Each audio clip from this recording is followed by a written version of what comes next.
Pandey coaching की पाठशाला में आज पुनः आपका स्वागत है। और आज हम जुलाई 1830 की क्रांति, जो फ्रांस की जुलाई 1830 की क्रांति है, उस क्रांति के बारे में कुछ लेकर आए हैं कि जो आपके लिए जो आने वाला बिहार बोर्ड है उसमें कुछ आपको फायदा हो सके। और सबसे पहले मैं चाहूंगा कि पुनः आप हमारे चैनल को सब्सक्राइब कीजिए और जितना हो सके हमारे वीडियो को शेयर करें। कहता है कि जुलाई 1830 की क्रांति, ये जो क्रांति होती है, इस क्रांति का जो सबसे बड़ा नायक था वो था चार्ल्स 10वां। जो 1830 की क्रांति होती है, उस क्रांति का अगर कोई सबसे बड़ा कोई व्यक्ति था, जो कारण था, वो व्यक्ति था चार्ल्स 10वां। जो क्या था? चार्ल्स 10वां एक निरंकुश एवं प्रतिक्रियावादी शासक था। यानी जो चार्ल्स 10वां था एक निरंकुश शासक था, यानी वो ज्यादा जनता की भावनाओं को नहीं देखता था। एक तरह से कह सकते हैं कि वो जनता पर किसी प्रकार का ध्यान नहीं देता था, यानी निरंकुश शासक था और प्रतिक्रियावाद बात पर देता था, जिसने फ्रांस में उभर रही राष्ट्रीयता को दबाने का कार्य किया। चार्ल्स 10वां जो था, फ्रांस में जो राष्ट्रीयता लोगों में जग रही थी कि हाँ, हमें भी देश के बारे में सोचना चाहिए, देश के विकास के बारे में सोचना चाहिए। ये जब चार्ल्स 10वां देखता है तो उसको क्या करता है? वह राष्ट्रीयता को दबाने की कोशिश करता है। यानी कह सकते हैं कि चार्ल्स 10वां एक निरंकुश और प्रतिक्रियावादी शासक था, जिसने फ्रांस में उभर रही राष्ट्रीयता को दबाने की कोशिश किया। कहता है कि चार्ल्स 10वां के द्वारा पोलिग्नेक को प्रधानमंत्री बनाया गया। यह क्वेश्चन अच्छा है कि चार्ल्स 10वां के द्वारा किसे प्रधानमंत्री बनाया जाता है? पोलिग्नेक को क्या किया जाता है? प्रधानमंत्री बनाया जाता है। फिर कहता है कि 25 जुलाई 1830 को 4 अध्यादेशों द्वारा 25 जुलाई 1830 ईस्वी को 4 अध्यादेशों द्वारा उदार तत्वों के द्वारा गाला घोटने का काम किया गया। किसके द्वारा?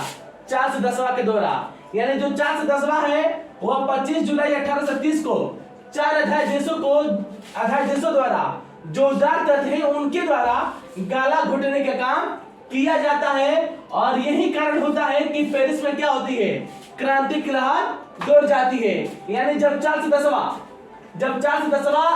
25 जुलाई 1830 को उदार तत्वों के द्वारा 4 अध्याय जो देश था उसको गाला घोटने का काम करता है, तो वहां पर ये कारण बन जाता है। और यही कारण होता है कि पेरिस में क्रांति की लहर दौड़ जाती है। और नतीजा ये होता है कि 28 जून 1830 को गृह युद्ध आरंभ हो जाता है। 28 जून 1830 में पूरे फ्रांस में गृह युद्ध आरंभ हो जाता है। और इसी गृह युद्ध को क्या कहते हैं? जुलाई 1830 की क्रांति कहते हैं। क्वेश्चन आएगा कि जुलाई 1830 की क्रांति किसे कहते हैं? तो जब चार्ल्स 10वां के द्वारा 25 जुलाई 1830 को 4 अध्याय जो देशों था, ठीक ना, वह उदार तत्वों के द्वारा गाला घोटने का काम किया जाता है, तो इसी के कारण पेरिस में क्या होती है? क्रांति होती है। और वही क्रांति क्या होती है? 28 जून 1830 को गृह युद्ध में बदल जाती है। और इसी गृह युद्ध को जुलाई 1830 की क्रांति कहा गया है। और आगे इसमें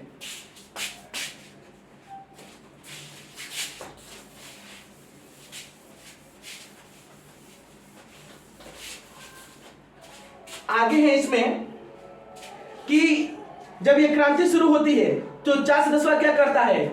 चार्ल्स 10वां यहां पर जब क्रांति शुरू होती है तो जो चार्ल्स 10वां था वो गद्दी छोड़ देता है, ठीक ना। यानी वो गद्दी छोड़ देता है और छोड़ने के पश्चात क्या करता है? वो इंग्लैंड भाग जाता है, ठीक ना। जो चार्ल्स 10वां था वो क्या करता है? वो गद्दी छोड़ देता है। और गद्दी छोड़ने के पश्चात वो क्या करता है? वह फ्रांस छोड़कर वो क्या करता है? इंग्लैंड पलायन कर जाता है, ठीक ना। यानी चार्ल्स 10वां जब जुलाई 1830 की क्रांति तेज होती है तो उसको क्या होता है? उसको गद्दी छोड़ना पड़ता है और छोड़कर कहां भाग जाता है? इंग्लैंड भाग जाता है। और इस प्रकार वहां पर क्या होता है? बुर्बो वंश का, ठीक ना, इस प्रकार से वहां बुर्बो वंश का अंत हो जाता है। यानी जुलाई में ही क्या होता है, 1830 में बुर्बो वंश का अंत हो जाता है।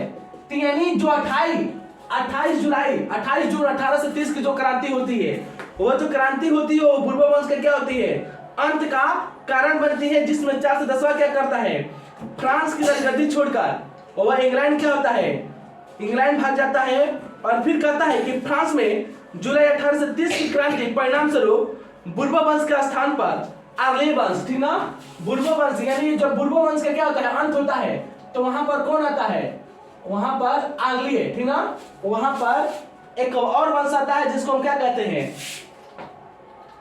आर्ले वंश, ठीक ना। एक और वंश आता है जिसका नाम है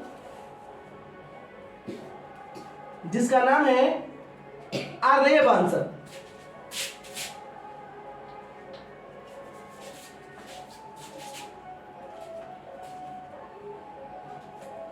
माफ कीजिएगा, तो उसका नाम था आर्लियंस वंश। आर्लियंस वंश उसका नाम था। यानी बुर्बो वंश का स्थान पर पूछेगा कि जब बुर्बो वंश का अंत होता है तो बुर्बो वंश का स्थान पर किस वंश को राजगद्दी सौंपी जाती है, तो उस वंश का नाम था आर्ले वंश था। जिसका राजा कौन था, जिसका राजा था लुई फिलिप। उसका राजा कौन था, लुई फिलिप। यानी जब बुर्बो वंश यानी चार्ल्स दसवां गद्दी छोड़कर जाता है तो इस प्रकार बुर्बो वंश का क्या होता है, अंत हो जाता है। और वहां पर आर्ले वंश को क्या होता है, फ्रांस की राजगद्दी सौंपा जाता है। और उसका राजा कौन बनता है, उसका राजा बनता है लुई फिलिप। वहां का क्या होता है, राजा बनता है, जो उदारवादी पत्रकारों तथा पेरिस की जनता के समर्थन से क्या होता है, राजा बनता है।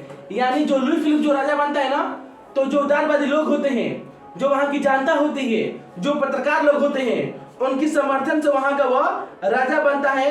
अतः हम कह सकते हैं कि उसकी जो नीतियां थी उदारवादी पक्ष में थी और संवैधानिक गणतंत्र में वह निर्मित रहा। यानी इस प्रकार से कह सकते हैं कि जो आर्ले वंश को गद्दी मिलती है तो उसका राजा लुई फिलिप बनता है, जो वहां की जनता, पत्रकार और उदारवादी लोगों के द्वारा क्या होता है, यह राजा बनता है।